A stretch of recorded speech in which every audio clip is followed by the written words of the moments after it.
Excellencies, distinguished guests and friends, hello and welcome. Thank you for joining us on what promises to be a rich and engaging conversation.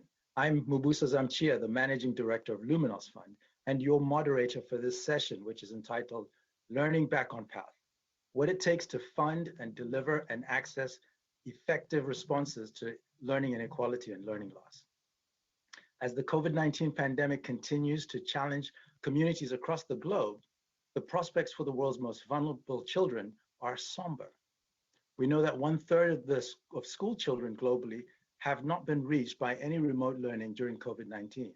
We also know that as few as 3 months of school closures can actually cause children to fall more than 1 year behind. Now, new research predicts that COVID-19 related school closures may cost students up to $15 trillion in lost future earnings. Other studies predict that at least 7 million children are now at risk of dropping out of school completely. And this is on top of the 59 million children of primary school age who are already out of school worldwide prior to the pandemic. Now, if there was a learning crisis before COVID-19, well, it's clearly been exacerbated.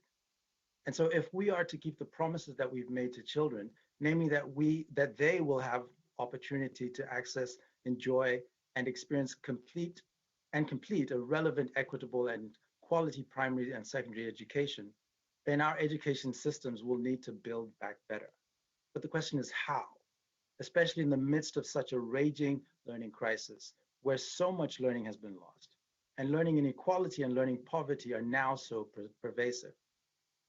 Well, this discussion today seeks to make the argument that responsive education solutions are needed, ones that get children back to learning by empowering them to build effectively on what they already know, ones that enable them to recover the skills and the knowledge they may have lost, ones that accelerate their learning progress and put them back on track towards school completion and lifelong learning.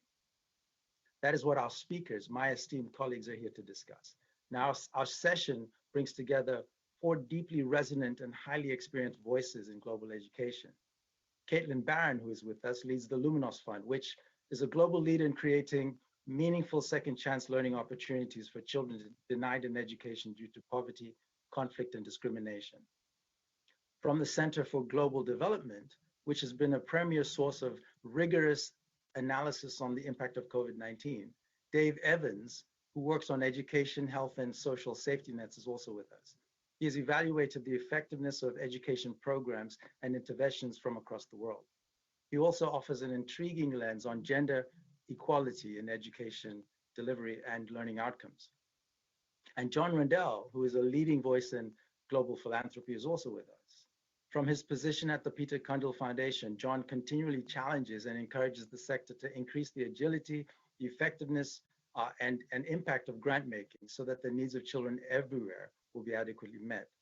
John brings an exciting blend of a funder and somebody who also has, for over a decade, led and experienced implementation of effective, equitable quality education in African schools. And from Ethiopia, Alemayehu Gebre, we call him Alex, is an accomplished international development and education leader with over 20 years of experience in the NGO sector. And Alex is also a strategic advisor to the Luminos Fund on organizational growth and program. Well, friends, welcome to all of you, and thank you for joining us. Now, for those of you who are watching, let me just share that our session will run through an initial discussion where I'll invite the contributors to respond to a series of questions from me on the topic. And then we'll endeavor to have them answer questions from you, any questions that you may have. So please use the Q&A tool from your screens to submit any questions, and we'll endeavor to get to them at the end of the session. Well, friends, let's get started. So to all 4 of you, welcome, and thank you again for joining me. My first question is, starting with Alex, if you could spend 2 minutes, and then John and Dave and Caitlin likewise 2 minutes each. The question is, why are learning loss and learning inequality such important challenges in education today? Why are learning loss and learning inequality such important challenges in education? Alex, welcome, and what do you say? Thank you, sir, for the warm welcome and introduction. While the common type of learning loss is caused by interruption of schools, due to various reasons. I would like to emphasize the second type of learning loss, which has to do with failure of schools to equip children with knowledge and skills, because it is double disadvantage. Let me explain it quickly. Imagine a rural African parents whose livelihood depends on traditional farming. For such parents, the decision to send their children to school is like a trade-off between keeping the children at home to help them in labor-intensive farming, and sending them to school with the assumption that learning guarantee a better future. When schools fail to keep providing children quality education, it's not only loss of academic knowledge and skill, but also loss of opportunity to learn from their parents. It means a missed opportunity to learn how to perform farming activity as well. So hence learning loss caused by inefficient school system amounts not only losing academic skills, but also losing the child, losing the generation. So on the other hand, learning inequality is prevalent. Children from poor family and from rural areas are often deprived of wide and better opportunity of learning. Both learning loss and learning inequality will result in exclusion of children from learning, in exclusion of generation from harnessing the potential of learning to change their lives in the world.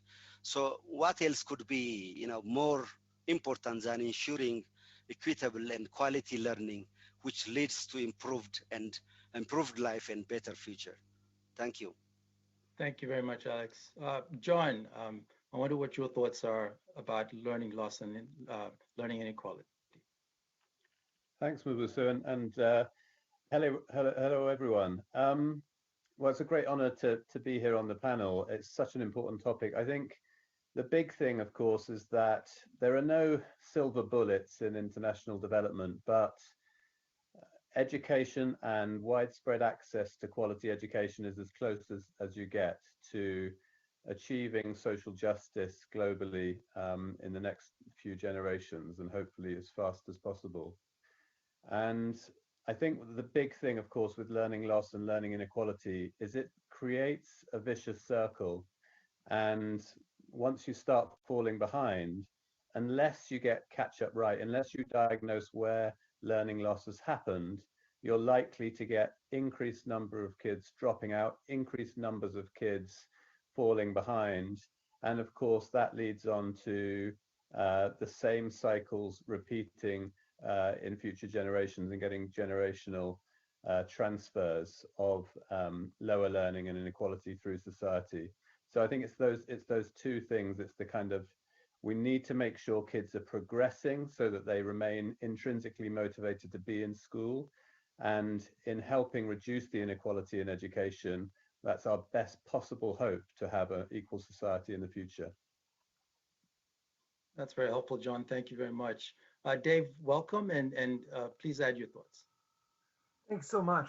Yeah, just to build on what Alex and John have said, clearly schools present an opportunity for every child to succeed, but a lot of times it doesn't happen.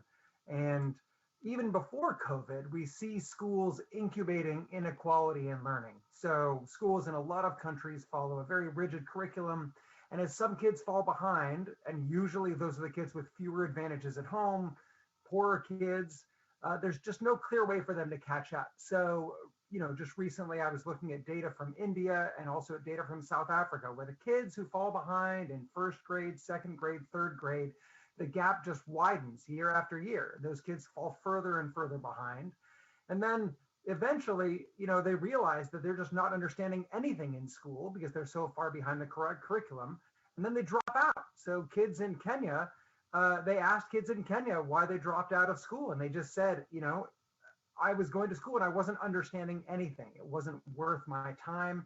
The same thing we've seen in Burkina Faso, where parents pull their kids out. Parents don't have enough to pay the fees for all the kids. And the kid who's fallen behind a bit, who's not doing quite as well, who still needs an education, that kid gets pulled out. So COVID exacerbates all of this. And we still don't have as much data as we'd like to have on learning loss in low and middle income countries. Like you said, Mubuso, there's some projections that are out there, but the data that we do have from some high income countries shows that these inequalities will be exacerbated even further. So some data from the Netherlands shows that on standardized tests, that lower income kids with less education at home, 55% larger learning loss in the context of COVID. And we have a lot of evidence that this translates into income later on and other life outcomes. So it's hard to imagine, besides the direct health impacts of COVID, which obviously are primary, it's hard to imagine, another area where the impacts are more important than education and learning. Wonderful. Thank you, Dave, for that contribution. Caitlin, to round us off on this question, why are learning loss and learning inequality such important challenges in education today? Mubuso, I think the data that Dave has shared really highlights what has been a real dichotomy in global education discourse for far too long, which is that on the one hand, we have one pole engaged in the sort of innovation conversation. And in the COVID moment, that means we're looking at all the new and different breakthrough ways that education technology has been used to reach students where they are when they need it. And on the other hand, we have the universalization conversation, the question of how will we bring even the basics to the masses. And, while we all know in our hearts as parents that rich, stimulating, joyful learning is the answer for early education everywhere in the world, when we turn our minds as educational professionals to the challenges of reaching the poorest among us, our conception of what's possible narrows. And we sort of revert to sort of the worst of scripted instruction and worksheets and autopilot instruction. And when in fact we know in our heart of hearts what works. The question is, are we prepared to do it? And so I think that, for too long, we've missed the opportunity to actually bring that innovation mindset to the margins. And I think that we see that today in the COVID moment more so than any other time in the past. Well, thank you all for those key opening thoughts. If we think about the seriousness of the crisis, I'd like to drill down a little bit further, perhaps invite Alex and Dave to answer the second question. If the crisis is as bad as it is, then what does it look like when classrooms, schools, education systems are indeed actually meeting the needs of children? Alex, perhaps we could start with you. Thank you, sir. This is an interesting question. In other words, this means what kind of schools are we envisioning? Of course, the schools need to have conducive environment to accommodate all children, by all means, all children. And the schools must have an inclusive also recruitment process to give equal chance to all disadvantaged children. Like there are some measures which are important, like abolishing school fee and lifting the obligation of school uniform and adopting flexible regulations in school would give more chance to marginalized children.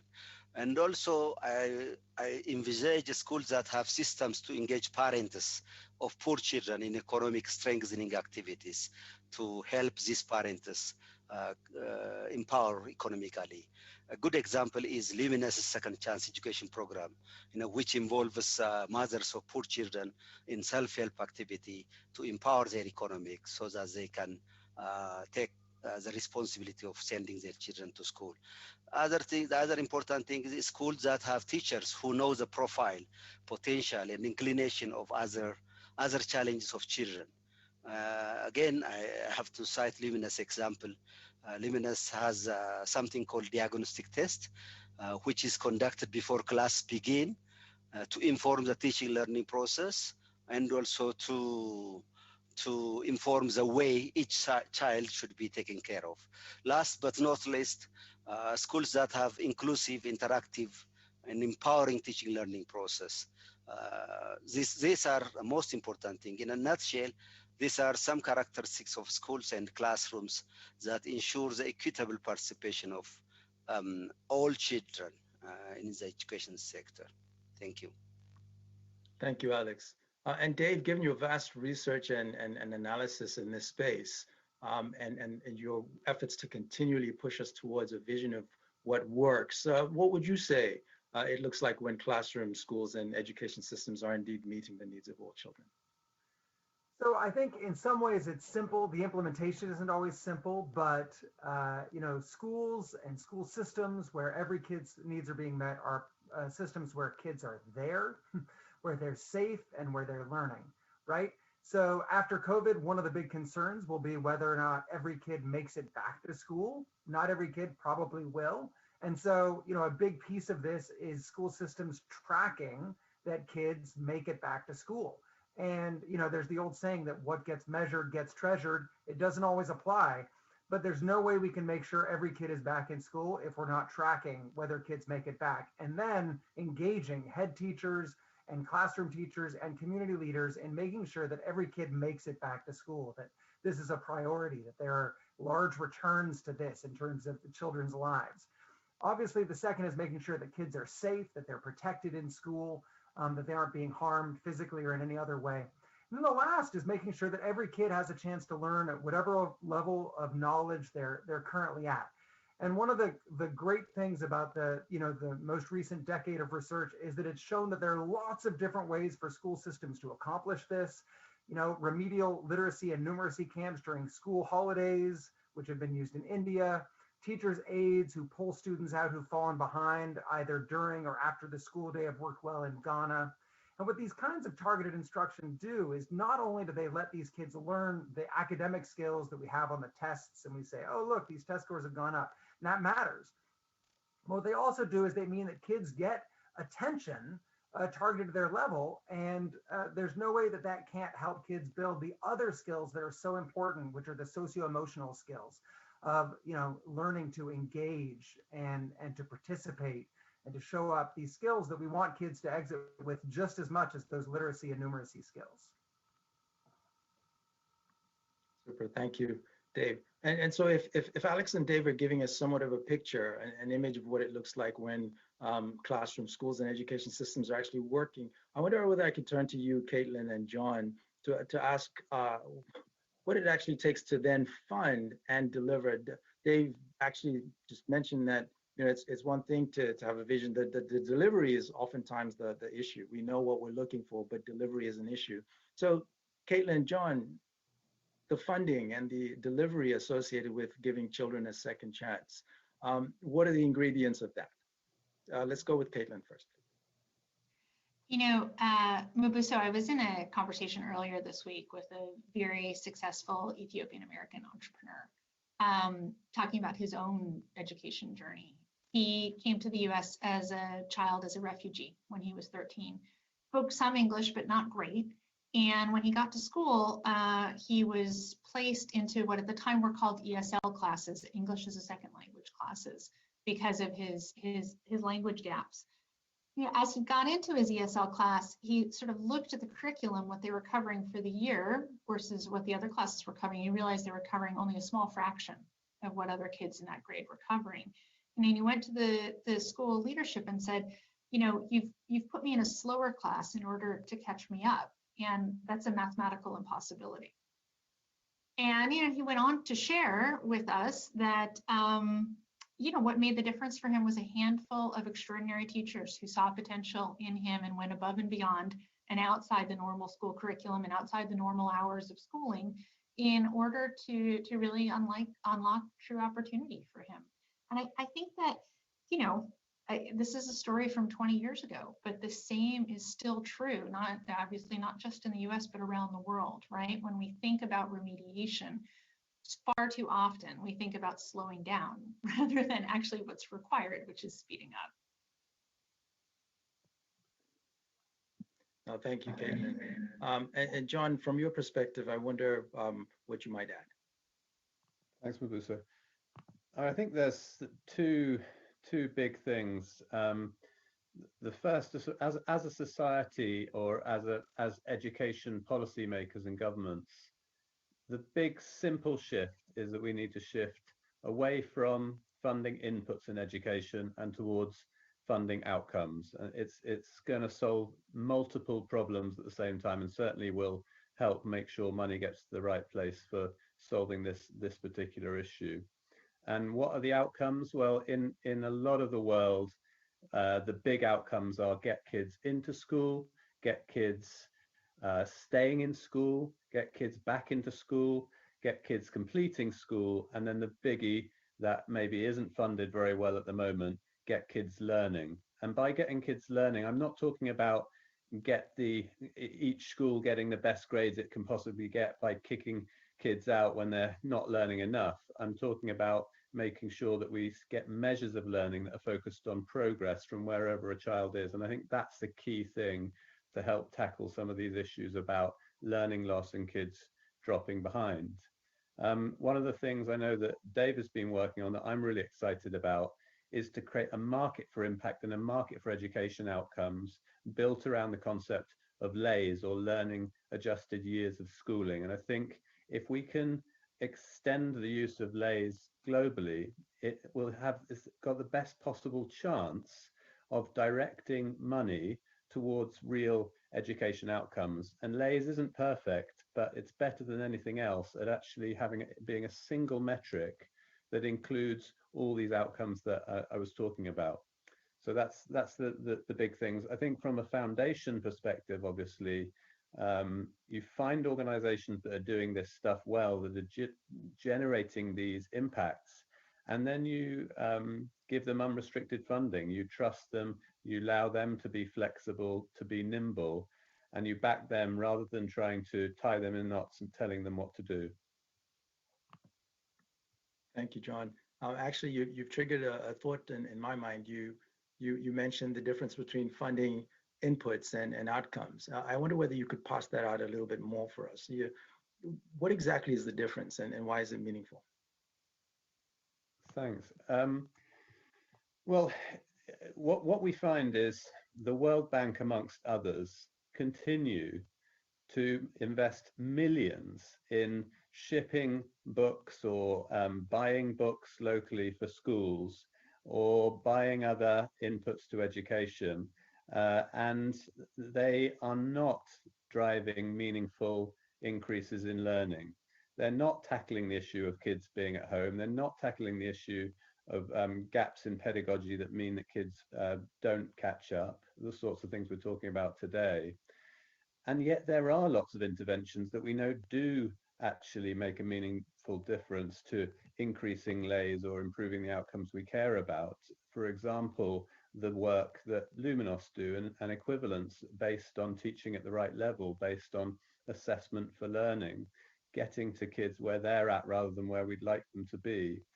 And if we can actually get money focused on programs that are known to work at low cost, then we're going to be in a much better position to see progress. So it's simply looking at where there's been proven impact in the past and funding that. And if that's too risky, then it's actually funding the outcomes themselves, which organizations like the Education Outcomes Fund are being set up to do, so that the big bilaterals and multilaterals are in a position to fund extra years of school, for example, or fund better literacy and numeracy, rather than funding books or any other input that they hope might have an impact. Well, thank you. And Dave, since John gave you a shout out on LAYS, I wonder if you could extrapolate for us what exactly LAYS is and sort of what research you've been doing in terms of outcomes. Thanks so much. So what LAYS are, as John mentioned, are learning adjusted years of schooling. And this is a concept that came out of the World Bank's World Development Report 2018. So the initial idea was to say, okay, well, kids in Burundi don't learn quite as much in a year of schooling as kids in Singapore frankly, kids in the US don't learn nearly as much as a kid in Singapore. And so let's adjust and say, okay, 10 years of US education is actually, and I don't have the numbers right in my head, but it's actually more like 8 years of Singaporean education. It would take Singaporean kids just 8 years to learn that much. And so what this new application of LAYS that we've been working on says, okay, if you have some intervention that improves access to school or improves learning when kids are in school, and we care about both of these things, then how many additional learning adjusted years of schooling does this give you, right? And so, some intervention that improves how much time you spend in school, but if you're not learning anything in that time in school, it won't give you a lot of learning adjusted years of schooling. It won't give you a lot of LAYS. But if you can boost access to school when learning is happening, or boost learning when kids are in school, it can make a big difference. And some of these interventions, like targeted instruction that I was talking about earlier, and certain pedagogical programs to effectively teach literacy and numeracy, those programs deliver high levels of learning adjusted years of schooling. They can really make a difference at a reasonable cost. Great, thank you. And Alex, if I could bring you in here, you're very close to the work, not only at the grassroots level in communities, but also at the level of government. I wonder, when it comes to sort of addressing learning loss, what do you see from your vantage point in terms of the challenges that national governments have with respect to executing at significant scale? Yeah, that's a good question. I think the major challenge I see is every decision is a blanket kind of decision, a blanket recommendation. The common challenge I've seen and I witness here is kind of decision which is recommended to every place. One size does not fit all. When the country is diverse, so the strategy should be also diverse. So mainly the system is not efficient in maintaining what is promised.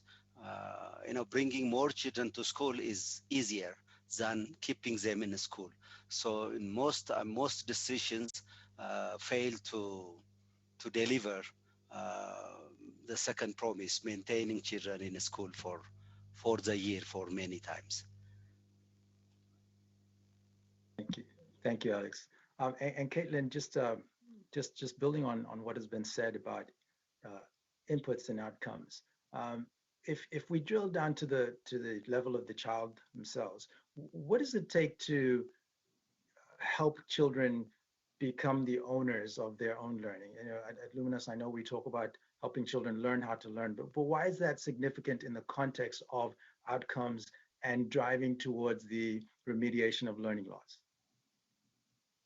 I think in the context of remediation, Mubuso, I think there's at least three key things that we think about at Luminos. And one is, first and foremost, that remediation effort has to recognize what children know and don't know, and actually build from where they are. And the key to doing that is assessment. The only way to know what children have actually lost is to assess and assess again.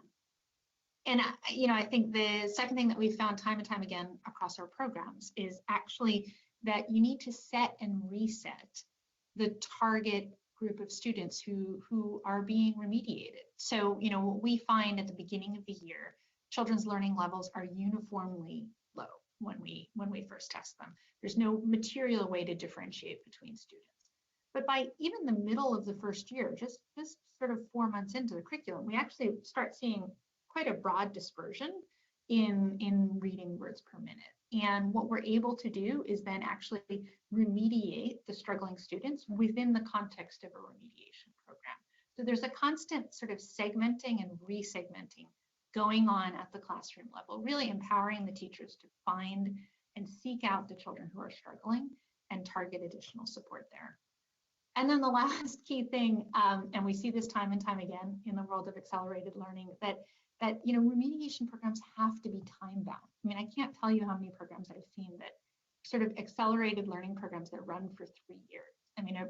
A program that's in parallel to a mainstream system for 3 years is a parallel system. It's not really about getting kids back on track. And so these efforts have to be time-bound, and we have to, as a community, hold ourselves to the expectation of delivering real results for children in a finite period of time. Thank you, Caitlin. And just a word to our listeners and watchers, thank you for being here with us.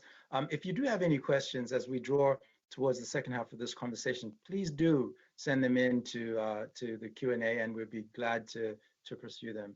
Dave, maybe turning back to you, let's pan up. We were at the classroom level with Caitlin. Let's pan back out. I might mess with an old adage, water everywhere, but not a drop to drink. Well, how about programs everywhere, but we don't know what works? How can you tell whether learning loss responsive programs and initiatives are actually working? Dave, perhaps you, and then I'll ask the others to join in as well. Thanks. So this builds on what Caitlin was just talking about in terms of assessment. So, I cannot count the number of times I have talked to practitioners who have implemented some program and they say, it works. And I say, well, how do you know it works? And they say, look at this kid. And they maybe have a quote from some kid who's doing really well in the program. And don't get me wrong, I'm very happy for that kid.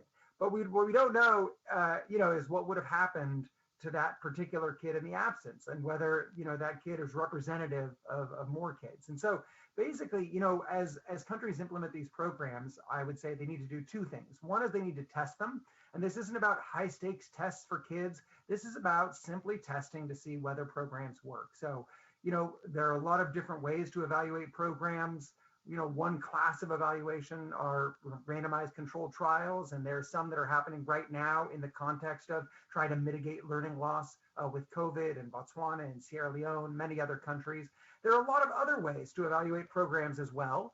But the most important thing is to evaluate programs and to see whether, these programs are working. And then I would say the second piece of this, which is almost as important, is when you set up an evaluation, when you set up data measurement systems, to decide in advance how these are going to feed into decisions, right? There are not enough evaluations, but amongst the evaluations, there are too many that, just end up as, a dusty report somewhere, or nowadays just, an unopened attachment in somebody's email. Whereas, if we decide in advance, okay, what happens if we realize this program isn't working? What happens if it's working well? What happens if it's not working for girls?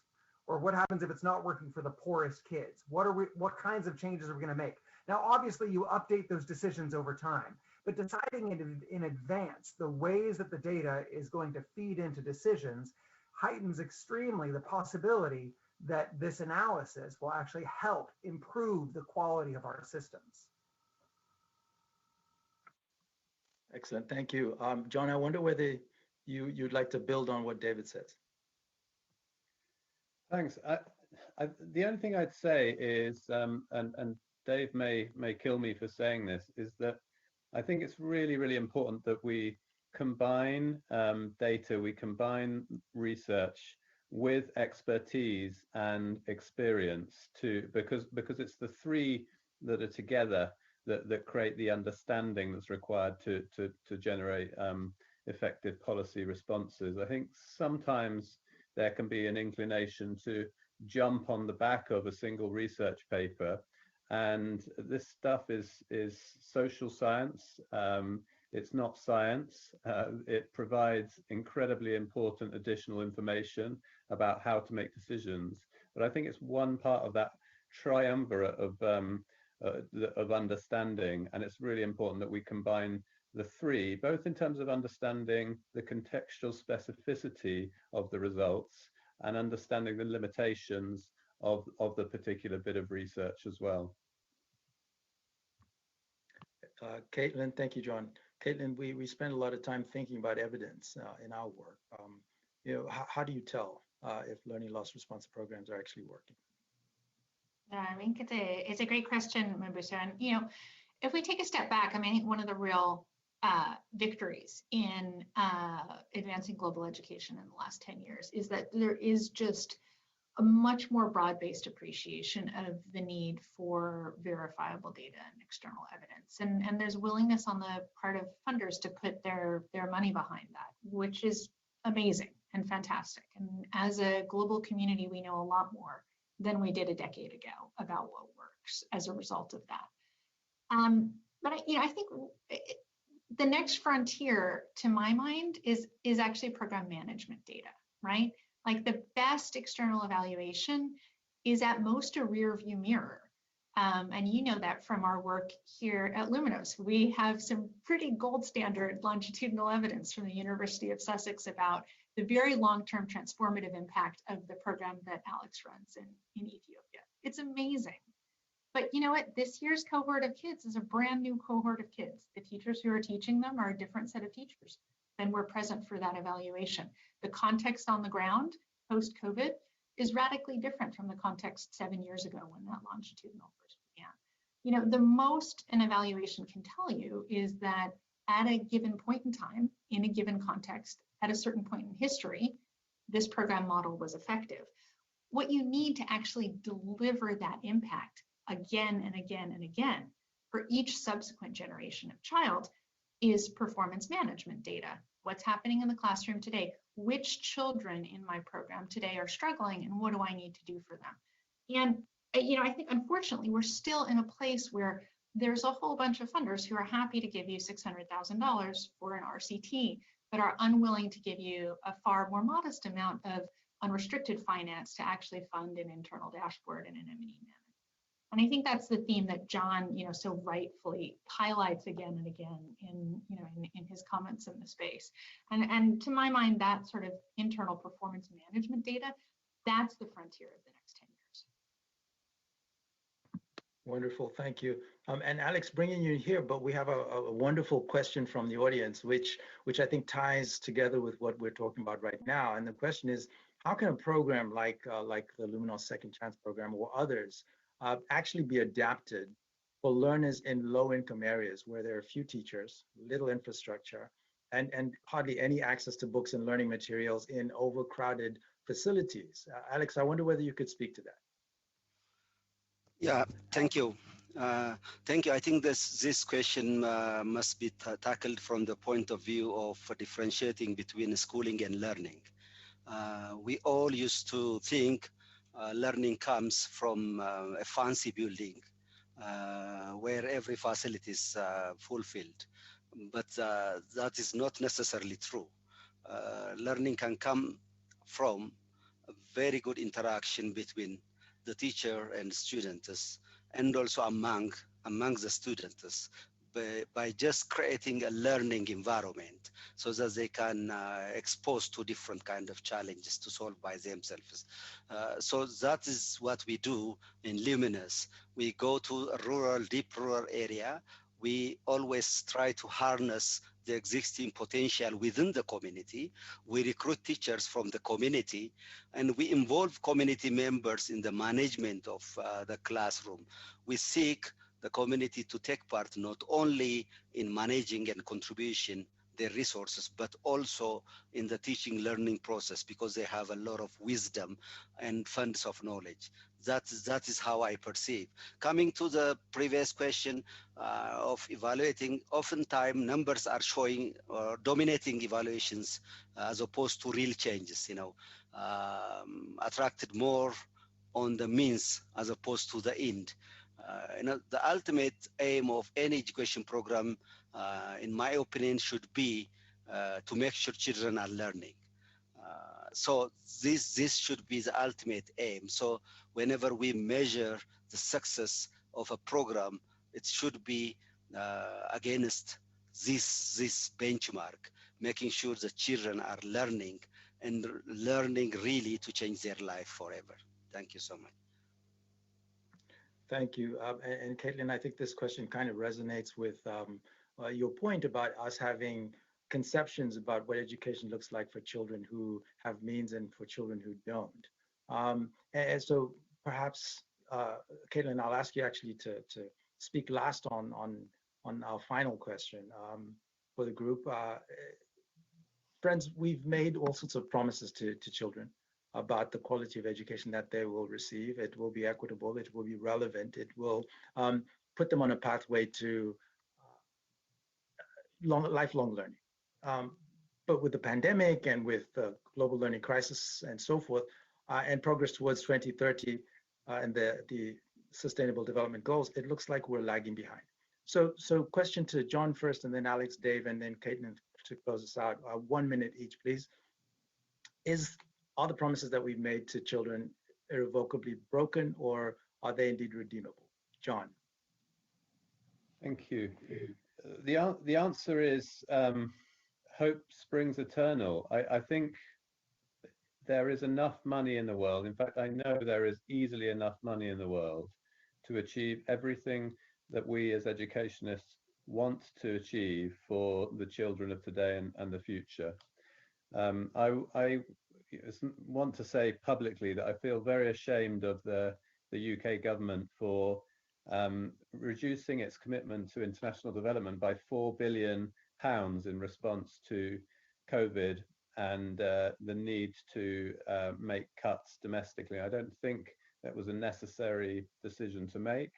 And yet at the same time, we've just seen Mackenzie Scott spend $4 billion or give away $4 billion to new charities to combat the impact of COVID. And I hope in the future she'll be able to put more into international education. The money is out there. The question is, can we move away from parochialism? Can we move away from short-termism to make sure that we can really make the changes we want to see in the future? Thank you, Dave.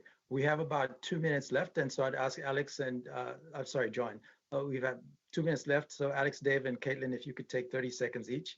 Are the promises broken? Okay, I just want to make one very, very important recommendation. Learning from COVID. An education system must have an inbuilt multimodal delivery system so that education system can be resilient to similar problems. As a result, all promises of quality and equitable relevant education can be kept. Thank you. Thank you. And Dave? So there's nothing good about the COVID pandemic, but there is an opportunity to use this as a time to reboot.